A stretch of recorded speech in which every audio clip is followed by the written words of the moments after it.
So here we are. For those of you who had to wait a long time, my sincere apologies.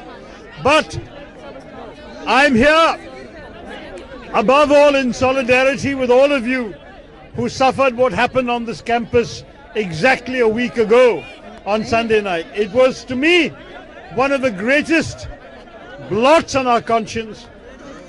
देखिए, जो सुनना नहीं चाहते हैं, प्लीज दूसरों को सुनने दीजिए ना. आपकी आवाज ही आ रही है, हम please. So what?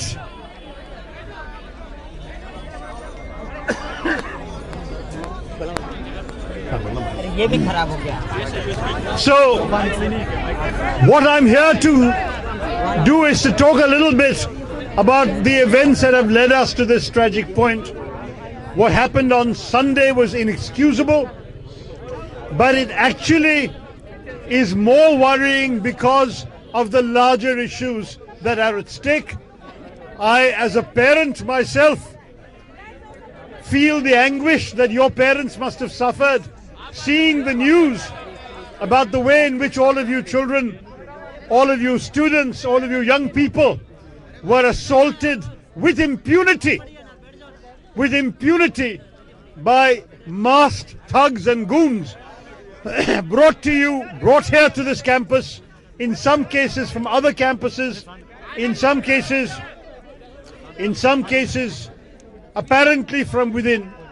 And what they did, with the police standing idly by, waiting outside the gate with a reticence that they could not show in Jamia on the 15th of December, when they marched in without anybody's consent and assaulted the students.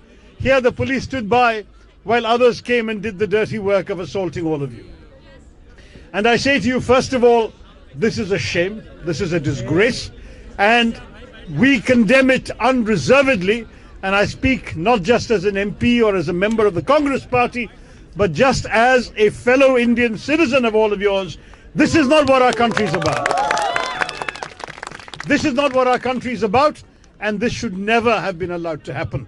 The worst thing is, it reminded students of history like myself of events in Nazi Germany in the 1930s, when sadly the same tactic was applied as young stormtroopers of the ruling party marched in to several campuses and assaulted students and professors. I couldn't believe the images I was seeing on social media and then, of course, on the national media. I wasn't in Delhi, but I sent my team from the All India Professionals Congress to come and try and reach you and stand with you. The mayhem of that evening has seared all our consciences. And soon after I left Kerala and came here, the first thing I wanted to do was to come and see you all. And this evening, I'm very pleased that NSUI have organized this get-together, so I have a chance to stand with you literally and also say to you, morally and metaphorically, we stand with you. Now, what is the background to where we have got to today? It goes back to the Citizenship Amendment Act. As you all know, I had opposed it in Parliament. Indeed, I tried to oppose the introduction itself of the bill. But the reason for my opposition, the reason for my party's opposition, the reason why the Congress, as recently as yesterday in its working committee, has resolved to oppose this, is because it is wrong in principle. It is wrong in principle because it's the first time that a religious test has been introduced into the definition of Indian citizenship. Never before in our country has it mattered what your religion was to qualify to be an Indian citizen. And the fact that this government doesn't understand that is the biggest shame of all. We have Mr. Amit Shah saying even today, challenging Rahul Gandhi and Mamta Banerjee and saying, can you show me anything in this bill that takes away anybody's citizenship? That is actually the wrong question. The first question is, why does this bill only mention some religions? We have unctuous statements by sympathizers of the government saying this is upholding India's fine standards, giving asylum to the persecuted minorities. Let me tell you, I used to work for refugees at the United Nations. I've spent years, more than a decade, at the United Nations High Commissioner for Refugees. I know something about persecution, and I know what the response to persecution is. It is to give asylum to people from every country where they face persecution, never to send them back, and never to ask them which religion they belong to. The question is, why were they persecuted? It might be for their religion, it might be for their race, it might be for their gender, it might be for their sexual orientation, it might be for their political opinion. All of those are valid grounds of persecution, and on those grounds you can and should give asylum and refugee status, and maybe one day, if they can't go back home, give them citizenship too. But that principle is not something this government is prepared to accept.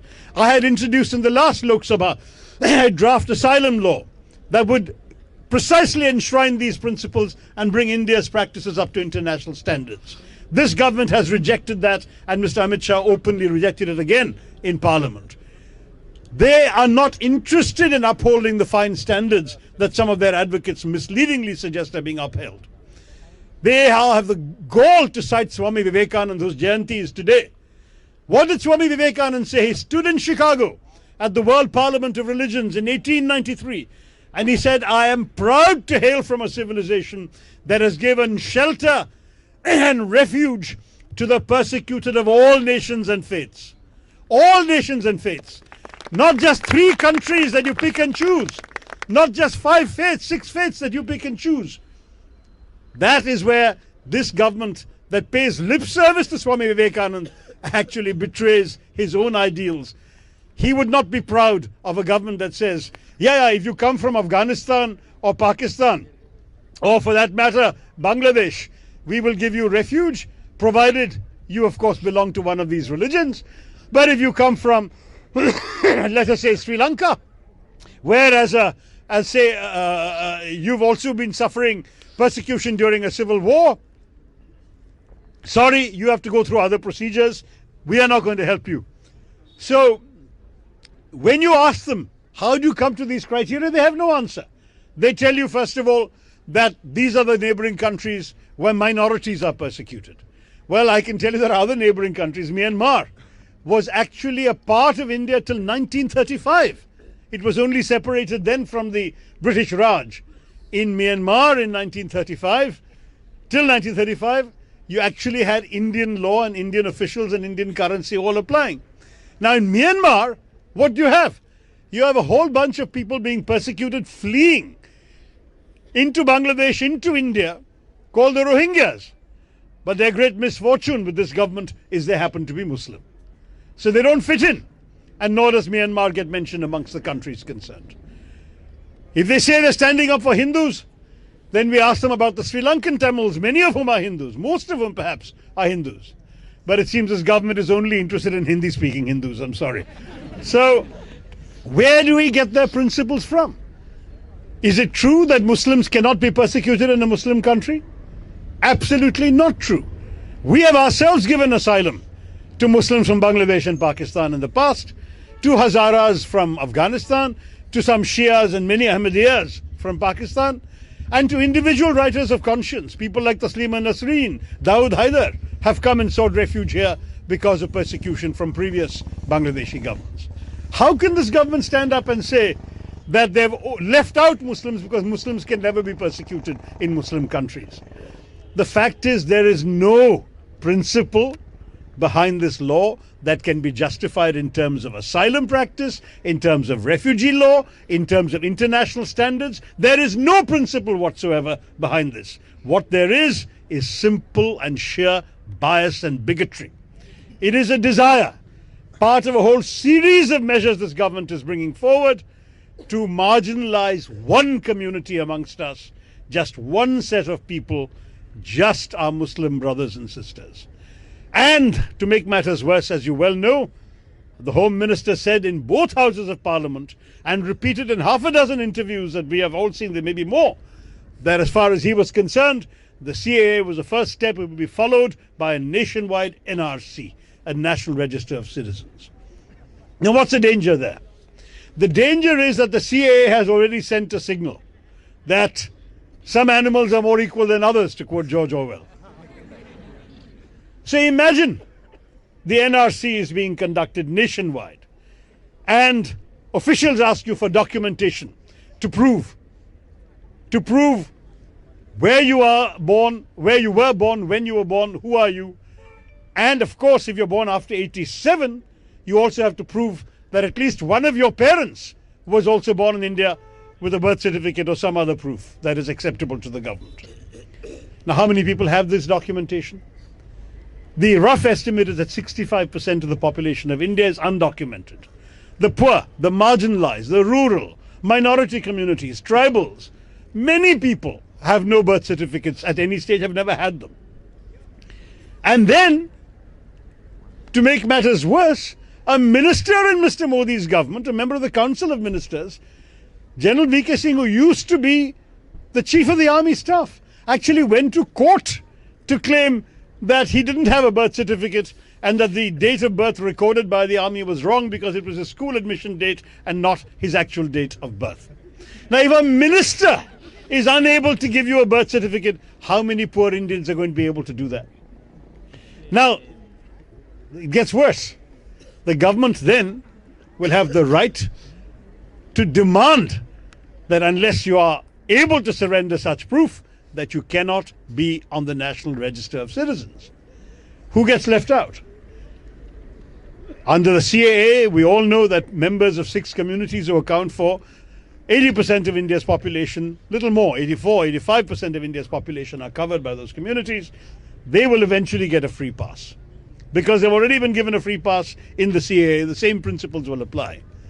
One community will be singled out to ask for this proof. A Hindu without proof may find some other way of establishing who he is. A Muslim without proof, the onus will be on him or her to demonstrate that they have the legal claim to be Indian. Now, I ask the non-Muslims in this group, is this the country that you grew up in, that you cherish, that you value? Is it? No. Do you want in your name a government to say that only one community will have different standards applied to it? You tell me. That's exactly the issue, my dear friends. It's the moral issue, the legal issue, and then there is a practical issue. Now, thanks to your opposition, the opposition of other students in campuses, the opposition of ordinary people stepping out into the streets, women like the women of Shaheen Bagh, whom I have just gone and met, women in the 80s and 90s, the Dadimas of Shaheen Bagh, sitting there since before New Year's, every night in the cold, speaking up for their convictions. The fact is, it's because of all of you that our Prime Minister came to Ramlila Maidan and declared there has never been discussion of NRC. Now, clearly one of us only has a nodding acquaintance with the truth. And as far as I'm concerned, I've heard the Home Minister mention the NRC. With my own eyes and ears, I've seen it in the Lok Sabha. I'm sure there are 400 other witnesses to that statement. There are videotapes of his interviews. To suggest the NRC was actually not on the government's agenda seems, putting it mildly, preposterous. But if it's a way of signaling that they're backing off from the NRC, well and good. But are they really? What they have done now is they have come up with something called the NPR. Now, the NPR existed on paper. It was passed by Mr. Vajpayee's government in 2003. And under the NPR, the government has the right to record the names as well of every Indian citizen so they can be a national register population. When the UPA government came to power, they came up with Aadhaar, and there was some concern about duplication. If Aadhaar covers everybody, then you already have everyone's names and biometrics. Why do you need an NPR? But what is worse is what has happened now. The government has issued rules and guidelines for those who would conduct the NPR, the National Population Register. And those guidelines require them to ask a question that was not in the NPR in the earlier iteration of 2010. And that question is, where were your parents born? And then what is more, it says that the person who's going and asking these questions has the right to mark such and such family or such and such individual is of dubious citizenship. And those of dubious citizenship will be further interrogated. So the NPR is a backdoor way of delivering the NRC. That is the next challenge facing this nation. That you may end up in a situation in which officially the government says, okay, we are dropping the idea of a nationwide NRC. So meanwhile, please cooperate. Along with the census, let's have the NPR. But let me tell you, the census is authorized by the Census Act. The NPR is an amendment to the Citizenship Act, just like the NRC. So the issue of the purpose of the NPR exercise should leave you in no doubt. This is why the Congress Party's working committee yesterday announced that Congress-ruled states will not, and I repeat, will not cooperate with the NPR exercise.